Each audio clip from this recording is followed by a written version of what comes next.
10, 9, ignition sequence start. 6, 5, 4, 3, 2, 1, 0. All engine running.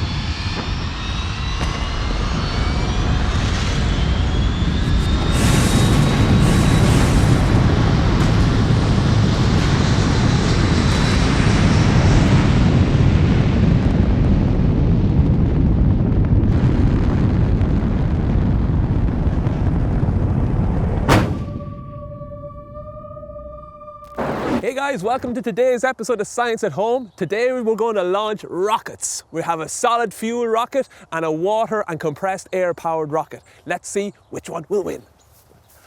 Alright, so first we're going to go with our solid fuel rocket. So this is like the type of rockets you would think about when people go to space. This is the type of fuel we're going to be using here.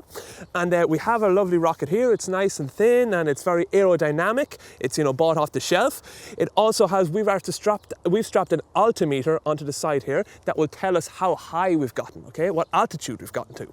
We have the fuel here at the back, okay? So you see these two wires here? These two wires are connected up to a charge. That's going to start the solid fuel going and it's going to take off. We're going to connect these two wires to a controller that's connected up to a source of electricity. When we step back to a safe distance, we press the button, it's going to ignite and launch. So let's take a look and see how high we can get with this rocket. Okay, so here's our launch pad. We have this guide here that's going to try and keep it on a straight trajectory, going straight up in the air.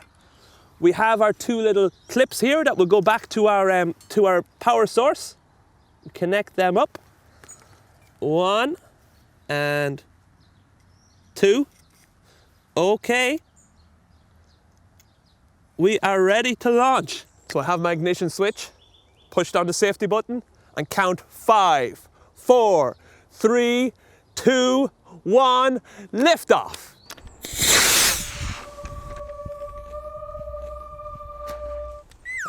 Oh! Okay. Right, what did we get? What height did we get? We got 60 feet. 60 feet. It's an American altimeter, so it gives us some feet. 60 feet high. I think we could probably do better. Let's try again and see if we can do better. Okay, let's try another launch, this time with a bigger, more aerodynamic rocket. Let's see if we can get more altitude. 3, 2, 1, lift off.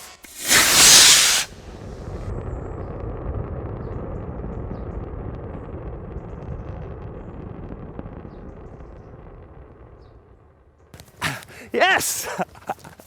Okay, our rocket is still in one piece. The parachute got a little bit tangled when it deployed, but it's still in one piece. So let's see what height. We definitely got higher that time. We got, according to my altimeter, 168 feet. 168 feet, so that's almost double what we got before. So that's great. So let's go now and look at our homemade water and air bottle rockets and see if we can get a similar sort of a height with those.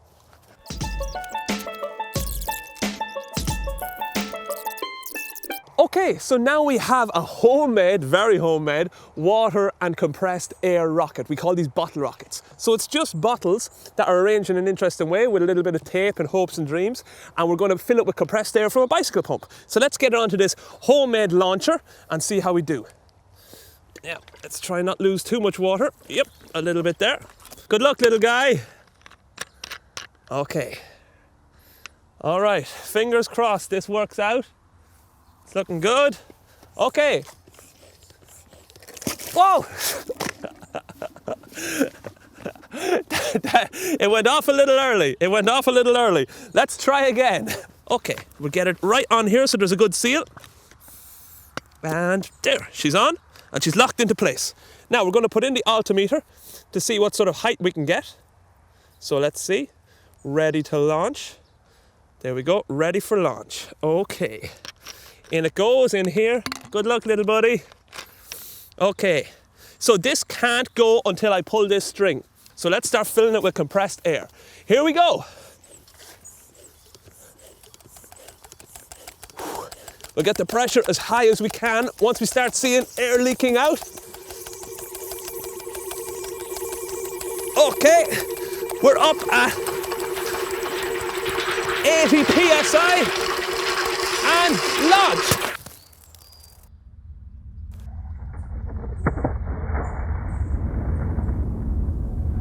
Okay, Houston, we've had a problem here.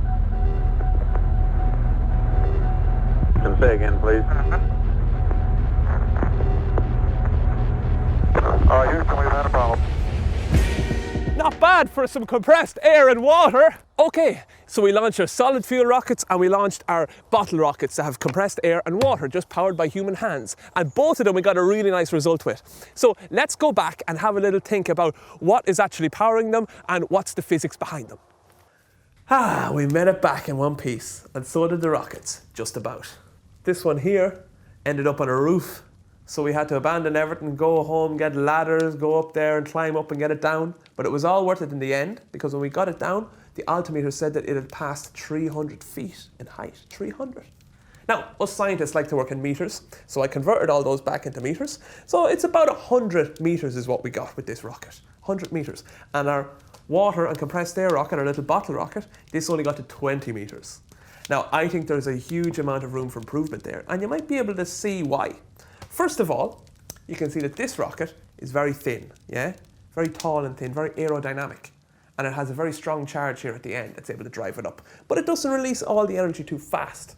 What you might have noticed with this rocket is it's a little bit rough around the edges. It's not as tall and thin as the other one. And it releases a lot of energy very fast. Right at the beginning, it's almost like an explosion. Yeah, we saw that. So it went really chaotic and it didn't go at all in a straight line. We also noticed that we're using water in here, and water's heavy, right? We don't want much weight.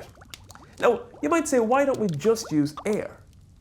Well, if you just use air, it's going to come out way too fast, and you won't get the rocket traveling for long enough. But if you use too much water, then it's going to be too heavy. So I think we need to come back and do a whole nother video that's going to look at us really trying to make the best possible water and air bottle rocket that we can to see if we can beat the solid fuel rocket. So hopefully you'll join me on that in a later video, but I hope that you've enjoyed today's video when we got a taste for it and we got to see some rockets and have a bit of fun with it. So take care guys, and I'm looking forward to seeing you on the next one.